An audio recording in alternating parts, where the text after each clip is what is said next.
তৃণমূল 2026-এর বিধানসভা ভোট জিতে গেছে। মমতা ব্যানার্জি চতুর্থবারের জন্য মুখ্যমন্ত্রী হয়ে গেছে। BJP, CPM, Congress, ISF, JUP হেরে গেছে। শুধু সময়ের অপেক্ষা, আর কটা আসন তৃণমূল পাবে সেটা দেখার অপেক্ষা। এবার এত বড় কথা রিজু দত্ত কি করে বলছে? রিজু দত্ত শুভেন্দু অধিকারীর মতো রাজনৈতিক জ্যোতিষী নয়। রিজু দত্ত বিজেপির বড় বড় নেতা বা বামেদের বড় বড় নেতাদের মতো টিভিতে বসে বিরাট বড় রাজনৈতিক কোনো বিশ্লেষকও নয়। রিজু দত্ত তথ্য নিয়ে কথা বলে। বিজেপি, সিপিএম এর ছেলেপুলেরা আমার কমেন্ট সেকশনে গিয়ে আমাকে গালাগাল দিতেই পারে, কিন্তু কোনোদিন এটা বলতে পারবে না রিজু দত্ত মিথ্যে কথা বলছে বা ভুল পরিসংখ্যান দিয়ে কথা বলেছে। তাই আমি আজকে আপনাদের পরিসংখ্যান দিয়ে বুঝিয়ে দেবো যে কি করে তৃণমূল জিতে গেছে, মমতা ব্যানার্জি মুখ্যমন্ত্রী হয়ে গেছে।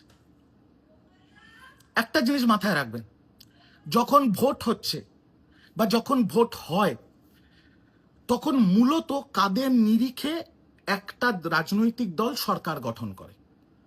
প্রথম সংখ্যাগুরু, দ্বিতীয় সংখ্যালঘু, তৃতীয় মহিলা ভোট, চতুর্থ তপশিলি, আদিবাসী, শিডিউল ট্রাইবের ভোট। এবার এরা কেন তৃণমূলকে ভোট দেবে? প্রথম আসি সংখ্যাগুরু ভোটে। বাংলার যে সংখ্যাগুরু ভোটাররা আছে, যে হিন্দু ভোটাররা আছে, বাংলার হিন্দু ভোটাররা হচ্ছে প্রকৃত সেকুলার ভোটার। বাংলার হিন্দুদের সাথে গোবলয়ের হিন্দুদের তুলনা করবেন না। বাংলার হিন্দুরা প্রপার সেকুলার, কিন্তু এরা এই অন্ধ ধর্মের এক্সট্রিমিজম বা অন্ধ ধর্ম বিশ্বাসী, এই কেটে দেবো, মেরে দেবো, এখান থেকে এতটা তিলকধারী, এই সবে বিশ্বাস করে না বাংলার হিন্দুরা। বাংলার হিন্দুদের প্রতিনিধিকে মমতা ব্যানার্জি। কেন?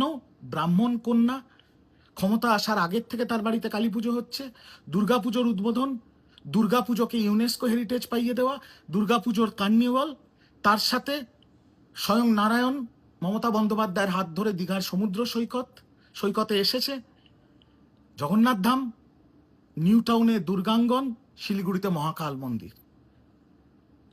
তাই বাংলার হিন্দুদের কাছে সেকুলার হিন্দু, নিজের ধর্ম পালন করা হিন্দু, গর্বিত হিন্দু একমাত্র মমতা ব্যানার্জি, মমতা ব্যানার্জি, মমতা ব্যানার্জি।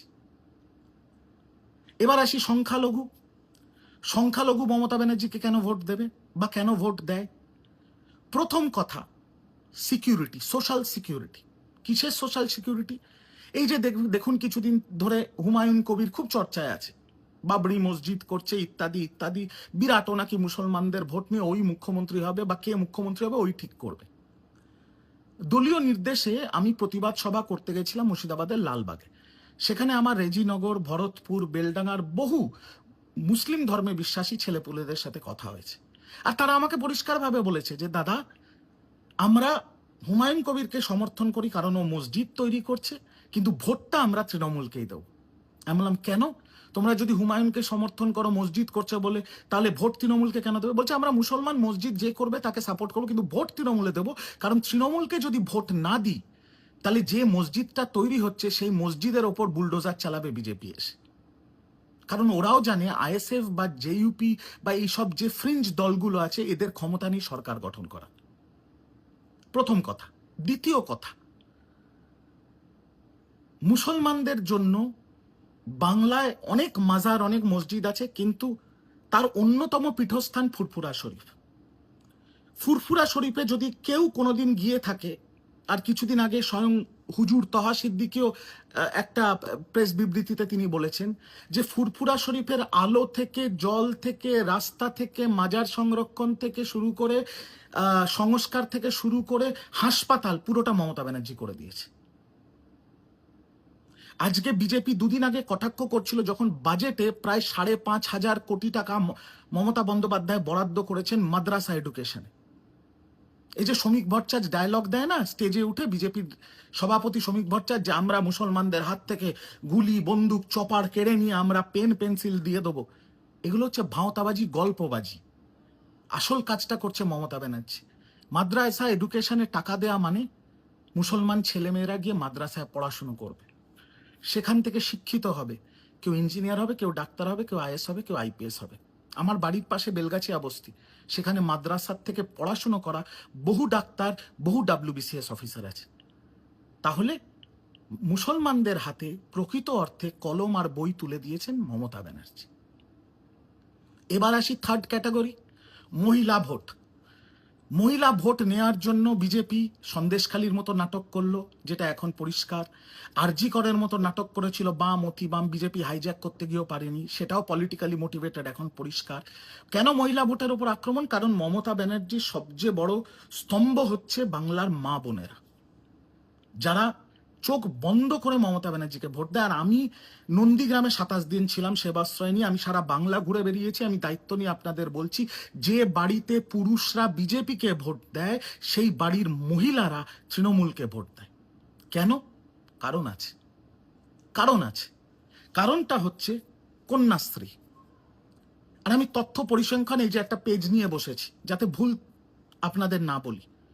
কন্যাশ্রীতে যেখানে প্রান্তিক গ্রাম বাংলার গরিব ঘরের মেয়েরা বিনামূল্যে পড়াশুনো করতে পারছে, ক্লাস 10-এ আবার ট্যাব, ক্লাস 10-এর পরে আবার স্কলারশিপ, সেটা ছেড়ে দিন, কন্যাশ্রী যে ক্লাস 10 অবধি পড়াশুনো করার, এখনো অবধি, শুরু থেকে এখনো অবধি 93 লক্ষ মেয়ে কন্যাশ্রীর বেনিফিশিয়ারি, যার পেছনে সরকারের খরচা হয়েছে 17,000 কোটি টাকা।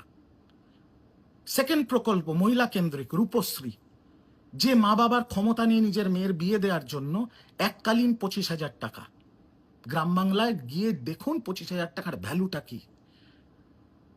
টিভিতে বসে হাই হাই করে চেঁচালে, ঘেউ ঘেউ করলে হয় না, মাটিতে নামতে হবে, মানুষের কাছে যেতে হবে।